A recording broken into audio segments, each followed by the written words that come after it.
nome é Esli Carvalho, eu sou psicóloga clínica, tenho doutorado em psicologia e eu ajudo as pessoas a vencer as dificuldades da sua vida. A gente vai trabalhando com as pessoas, especialmente através da psicoterapia, identificando quais são as dificuldades que as pessoas têm e através de EMDR, uma nova terapia científica reconhecida pela Organização Mundial de Saúde, nós vamos ajudando as pessoas a vencer, os desafios da sua vida. Bom, em primeiro lugar, eu queria agradecer a sua presença. É uma honra tê-la aqui com a gente, né? Mas eu não poderia deixar de trazer você, porque você, como uma das grandes psicólogas do Brasil e uma mulher que fez uma diferença muito grande na vida de muitas pessoas através do seu trabalho, né? A doutora Esli trabalha com desenvolvimento pessoal há muitos anos e eu queria que você contasse um pouquinho da sua história para as pessoas que estão em casa hoje. Legal, eu que agradeço a honra e o privilégio de estar com vocês, pois a minha história começa muito mais lá para trás, né? Porque pouca gente se lembra que eu vivi até os 15 anos nos Estados Unidos, né? Então eu aprendi a ler e escrever em português já com 16 anos. E eu me lembro naquela loucura assim de vestibular, o que eu faço, o que eu não faço. E um dia assim eu senti de Deus assim que eu devia fazer psicologia em primeira opção e jornalismo em segunda. E foi um negócio meio complicado, porque a minha mãe, quando eu tinha uns 16 anos, minha mãe dizia assim, Esli, você devia fazer psicologia. Eu disse, não, eu não vou trabalhar com doido não, mãe. O que mãe sabe quando a gente tem 16 anos? Mãe não sabe nada, né? Disse, não, minha filha, você fica aí aconselhando os seus amigos, suas amigas ficam aqui até de madrugada conversando com você, você tem dom. Eu disse, eu não vou trabalhar com doido. Disse, mãe, mas minha filha, psicóloga, não trabalha com doido, para ajudar as pessoas a resolver os problemas. Aí foi. Agora, quando Deus fala com você, aí ele meio diferente, né? Dizer, então, aí me inscrevi escondidinha na psicologia, no jornalismo, em Porto Alegre. Eu morava nessa época em Porto Alegre, meu pai era gaúcho. E pensei, bom, não vou passar mesmo, né? Então fica fácil. Passei. Passei em psicologia, passei em jornalismo e ainda tive a oportunidade de entrar para o seminário. Quando recém a Igreja Metodista estava aceitando mulheres para a coordenação, era o segundo ano. Aí eu tive que escolher um pouco, fui para psicologia, fiz também um seminário durante um ano e meio, e aí eu ouvia. Na faculdade eu escutava assim, você nunca vai prestar como psicóloga, porque você é religiosa, você tem fé. E nessa época, psicólogo tinha que ser ateu, tinha que ser marxista, tinha que ser lá o quê, entendeu? Mas não podia ter fé. Em compensação, eu ia para a igreja dizia assim, você comprou seu bilhete para ir para o inferno de botina, porque as pessoas que fazem psicologia perdem a fé, então você não vai prestar. Aí eu fiquei ouvindo aquela buzinação toda, um dia eu resolvi que não dava mesmo para levar as duas coisas, decidi deixar o seminário e fui conversar com o meu reitor. Aí eu falei inclusive tinha sido colega do meu pai, né, o pastor Erasmo Garetti. Aí eu disse, olha pastor, eu estou achando que o meu Ministério da Reconciliação, que é o que Deus me chamou a fazer quando eu tinha 17 anos, se manifesta mais com a psicoterapia. Eu quero deixar o pastorado, não vou mesmo fazer isso. E queria vir aqui conversar. E ele me deu uma coisa maravilhosa, porque ele me deu a bênção de sair do seminário sem culpa. E ele me disse, olha, a gente precisa muito de pastores aqui na igreja, mas nós não temos psicólogos cristãos.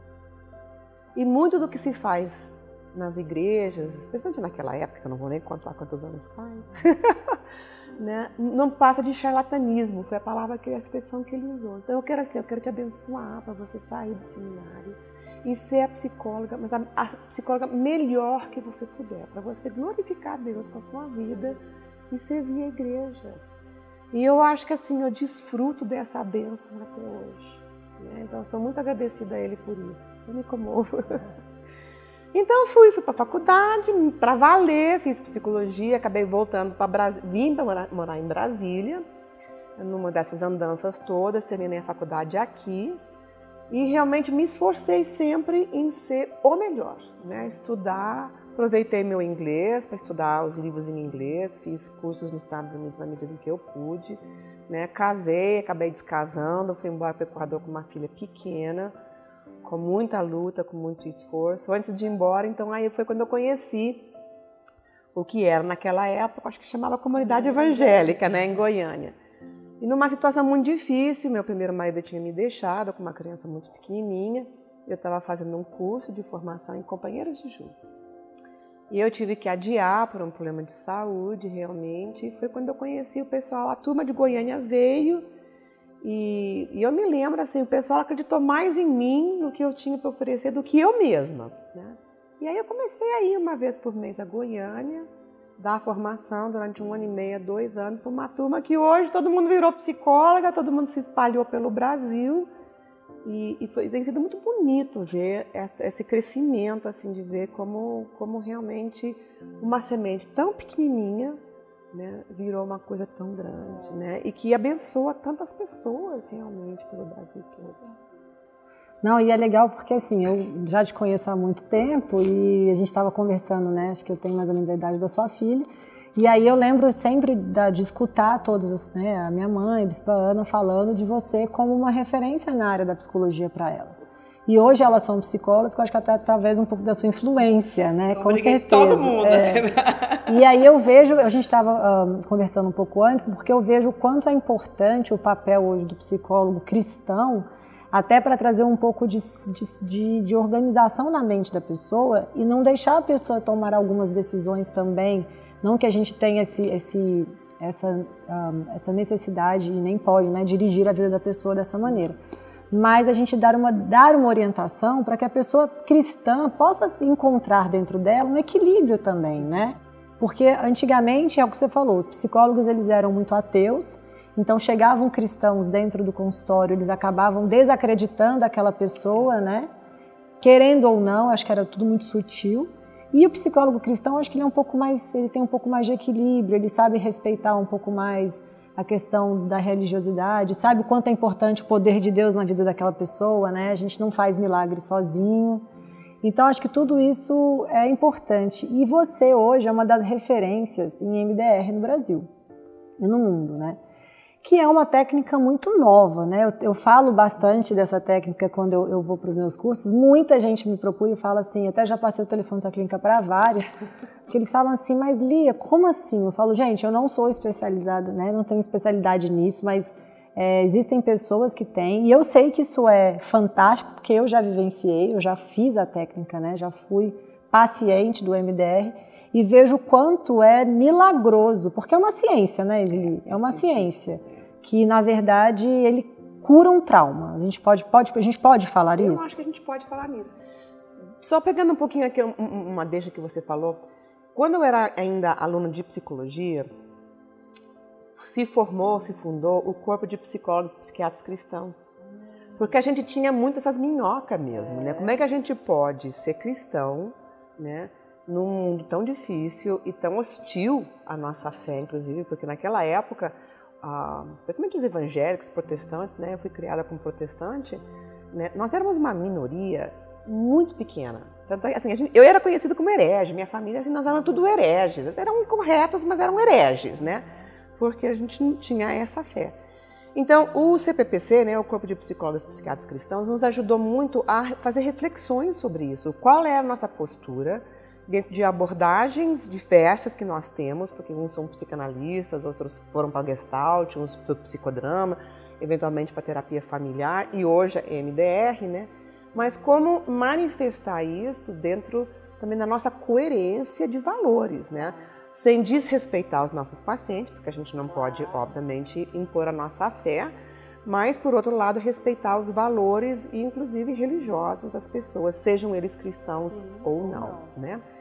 E eu acho assim, uma das coisas interessantes que me aconteceu em relação ao MDR, né? Porque a minha primeira formação é em psicodrama, sou assim, apaixonada até hoje. Primeira vez que eu botei um pé num tablado psicodramático, eu disse, Isli, você nasceu para fazer essa coisa, você nasceu para fazer isso. E até hoje eu faço muito psicodrama interno, né, com meus pacientes, na cabeça, assim mesmo que eu não faça externamente. Mas eu fui embora para o Equador, acabei casando com um missionário viúvo, canadense, que a gente acabou mudando para lá e para cá, e numa dessas andanças a gente morou nos Estados Unidos também. E eu fui fazer uma sessão, uma psicóloga do convênio, porque livro de terapia nos Estados Unidos também é caro, e ela fazia MDR, isso foi em 95, então não é uma coisa assim tão nova, já tem mais de 25 anos. Para mim não era tão... É porque é pouco conhecido ainda, a gente ainda está divulgando. E ela fez MDR comigo. Eu saí tão impressionada da minha primeira sessão de MDR que eu cheguei em casa, virei para meu marido e disse, pode puxar o plástico. Eu vou aprender a fazer esse negócio, eu vou dar formação disso, eu vou ajudar. Um dia nós vamos voltar para o Equador, a gente vai levar isso conosco, porque eu nunca sonhei de realmente conseguir voltar para o Brasil, né? E assim foi. Eu fiz a primeira formação, o primeiro módulo em 96, em 97 eu fiz com a própria doutora Francine Shapiro, que foi quem desenvolveu, né, essa abordagem, quem descobriu, implementou. E depois, em 98, meu marido foi transferido para o Equador. Em 99, eu comecei a trazer os trainers para a gente poder... Meu sonho se tornou realidade. Formamos gente no Equador durante muitos anos. Hoje tem treinadores equatorianos, inclusive já até foram sede de congressos ibero-americanos de MDR no Equador, né? E a coisa começou a crescer e a gente eventualmente fundou a MDR Iberoamérica. Eu fui presidente das primeiras duas gestões, né, de 2007 a 2013, né? E aí a gente foi esparramando pela América Latina toda. E em 2006, meu marido foi transferido para o Brasil. E aqui já se dava a formação em espanhol com uma outra pessoa, mas quem realmente começou a dar formação disso em português fui eu. E aí começamos a formar facilitadores, formar supervisores, eu formei todos os treinadores brasileiros. E hoje tem uma associação brasileira de MDR e a gente já deu formação para quase 2.000 pessoas. E me explica um pouco para a gente, quando você começou a fazer a sua formação lá em 95, 96, o que você viu no MDR, o que você sentiu, que você pode mostrar para as pessoas que te já fez apaixonar, né? Eu acho que assim, o que a Francine descobriu foi a porta de entrada para o cérebro. É a primeira psicoterapia que foi desenvolvida com base nos achados da neurociência. Então, eu acho que é uma coisa importante porque vai mudando a percepção das nossas lembranças difíceis, ruins, a nível neuroquímico. Então, com o protocolo científico, é uma das duas terapias hoje reconhecidas pela Organização Mundial de Saúde. Então, ela tem um reconhecimento, a projeção científica internacional. Inclusive, no Israel, por exemplo, eles usam nas salas de emergência nos hospitais com as pessoas que são vítimas, né, de terrorismo, que viram coisas terríveis, né, com veteranos de guerra nos Estados Unidos também. Então, tem um reconhecimento internacional muito grande, muito importante. E nós, nesse esforço... Agora, mudou minha vida. Primeiro mudou minha vida pessoal. Hoje eu vivo sem coisas a nível pessoal que eu pensei, bom, agora já fiz tanta terapia, porque eu tinha feito muita terapia, né? Uma questão de coerência. Eu disse, bom, agora o resto eu tenho que aprender a minha... Não. Hoje eu vivo sem essas coisas e mudou totalmente o rumo da minha vida profissional também. Então, hoje eu vivo disso, né? Dou formação, tenho consultório, tenho a Trauma Clinic, né? Que nossa visão é de tratar trauma, ansiedade e depressão, que são as coisas básicas que a grande maioria das pessoas, né, sofremos com isso, né? E damos formação para psicólogos, psiquiatras, né, e médicos que tenham formação em psicoterapia. E já conseguimos, né, entrar pouco a pouco. Que legal, a psicologia, na verdade, um pouco entrou dentro da medicina pela primeira vez, né? As duas coisas finalmente conseguiram se encontrar. Que é muito importante. E eu também acho assim, que em termos de cristianismo, também a nossa fé é muito respeitada dentro do MDR, porque dentro do protocolo, uma das coisas que a gente procura são as crenças negativas que as pessoas têm, as crenças negativas e as crenças positivas. Quando a gente sofre um trauma, uma lembrança ruim, e ela não é processada de uma forma apropriada pelo nosso cérebro, a gente acaba acreditando no que eu chamo de mentiras, que são as crenças negativas. Crença negativa para o MDR é uma crença falsa, negativa e irracional. As nossas vozes interiores que acabam nos convencendo de algo que realmente não existiu, né? Que não é. É uma interpretação que o nosso cérebro dá de um fato. Exatamente. Então a gente pode dizer que se a gente vive um problema, né? Um ser humano viveu um problema de família, né? E uma situação onde ele não consegue processar aquilo emocionalmente, ele sabe que racionalmente não foi feito contra ele. Vamos pensar numa situação assim. Mas emocionalmente ele se sente julgado, ele se sente culpado de uma situação, mas que ninguém de fato o julga. Exato. E aí é uma dor interna que a pessoa vai sofrer o resto da vida, né? E se ela não curar isso, gera ansiedade, vai gerar depressão no futuro, enfim, né? E direciona as ações da pessoa. Por exemplo, uma mulher que tenha sido estuprada, digamos assim. Pô, ela te diz assim, eu sei racionalmente que eu não tive culpa. O cara veio com uma pistola, botou na minha cabeça, disse que se eu me mexesse, ele ia me matar. Então eu tinha que ficar quieto, porque era uma questão de vida e morte. Mas a sensação que eu tenho é que eu sou culpada. Se eu não tivesse feito, se eu não tivesse descido, se eu não tivesse vestido, se eu tivesse pegado o outro ônibus, se eu não tivesse descido naquela parada, não teria... Sabe? Então ela fica com essa coisa da culpa. Si, né? De uma culpa falsa, né? Porque ela não teve culpa realmente. E ela carrega isso até na vida conjugal hoje, né? Exatamente. Que aí já vira um problema grave na vida conjugal hoje. Né? Aí vira outros problemas. E essa culpa vai direcionando as decisões que ela toma, as condutas que ela tem. Então o que o MDR consegue fazer é entrar justamente nesse lugar cerebral e transformar neuroquimicamente essa crença, essa mentira em verdade. Porque nós fomos criados para termos saúde. Assim como a nossa mão, por exemplo, se a gente tiver um corte, a gente não tem que fazer grandes coisas para ele sarar. A gente tem que ficar quieto, criar um ambiente onde a mão vai se curando, ele sara sozinho, a gente não precisa nem falar com a mão, né?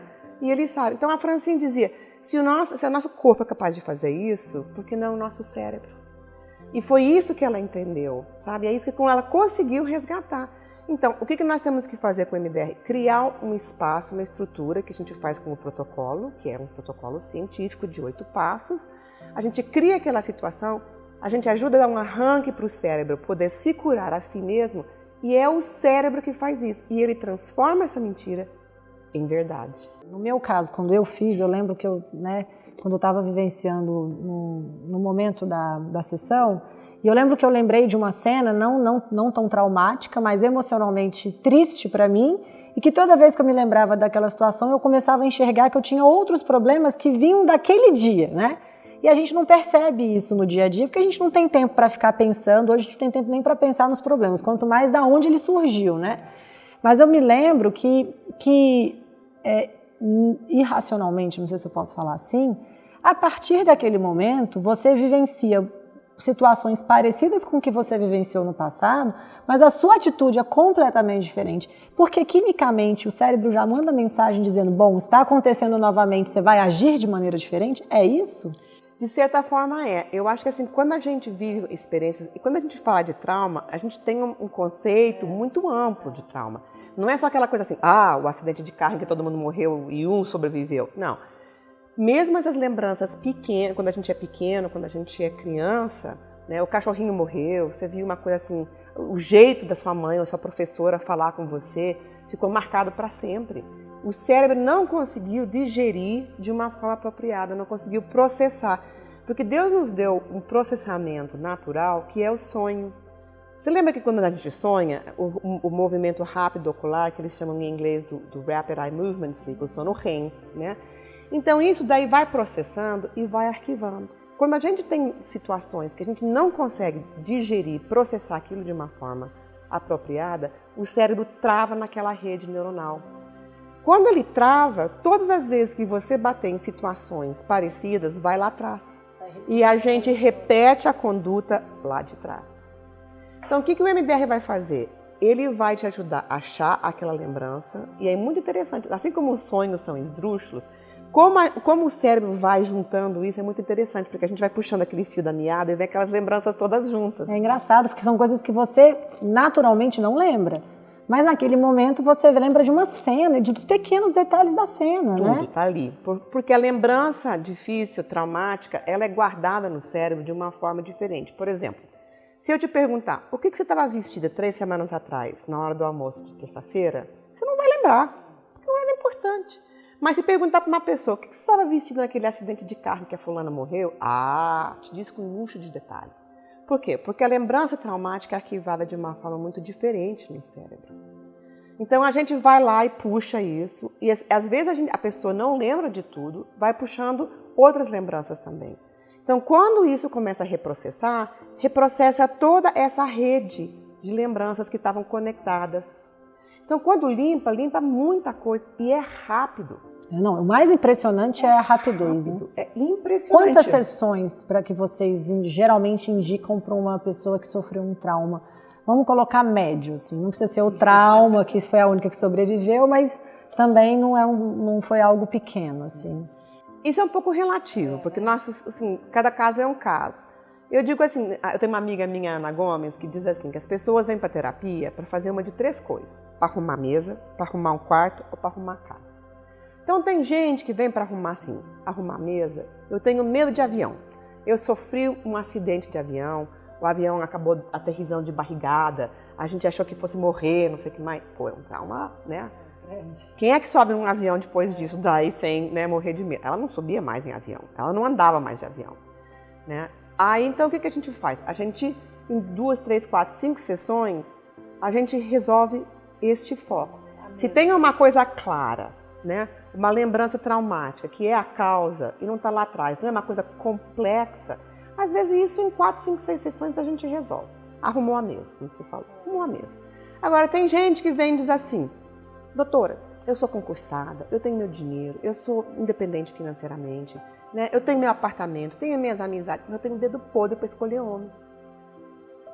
Nossa, até isso a MDR ajuda. Ah, eu só faço isso, né? Gente, eu trato que tudo com MDR. Então, o que nós vamos fazer? Ela vem para arrumar o quarto. Isso não vai ser em 4, 5, 6 sessões. Porque nós vamos ter que ver como é que era a relação dela com o pai, com os homens da vida dela, com os namorados. Aí você já vai voltar lá. Aí nós vamos ter que puxar esse fio e ver tudo que está ligado a essa área da sua vida. A sessão é uma vez por semana? Em geral é uma vez por semana, mas se presta também muito para fazer de 15 em 15 dias, que esse ano passado, com a crise que a gente passou, muitos vieram de 15 em 15. E eu, atualmente, faço intensivos de 2 dias. Então as pessoas, inclusive, vêm de fora, ficam 2 dias e a gente manda ver, tá? E aí a gente também tem outras pessoas que vêm para arrumar a casa, vai com aquela casa toda desarrumada, sabe? A vida desarrumada, não sabe pessoa se sem arrumar, propósito, um pouco não está assim. entendendo, sabe? Está muito perdida, né? Então isso vai levar, em geral, de 1 a 2 anos. Agora, mesmo levando mais tempo, porque a gente não faz milagre, você sabe que milagre é outro departamento. Bom, então a gente fica por aqui hoje, o programa Vida em Conexão encerra essa entrevista com a doutora Esli, que deu uma aula sobre EMDR, sobre traumas, sobre como você vivenciar alguns problemas que você talvez tenha na sua vida e não sabe de onde surgiu, como resolver. E no próximo programa a gente vai estar trazendo um pouco mais de informação. Fiquem com Deus, muito obrigada pela sua presença hoje e a gente se vê no próximo Vida em Conexão.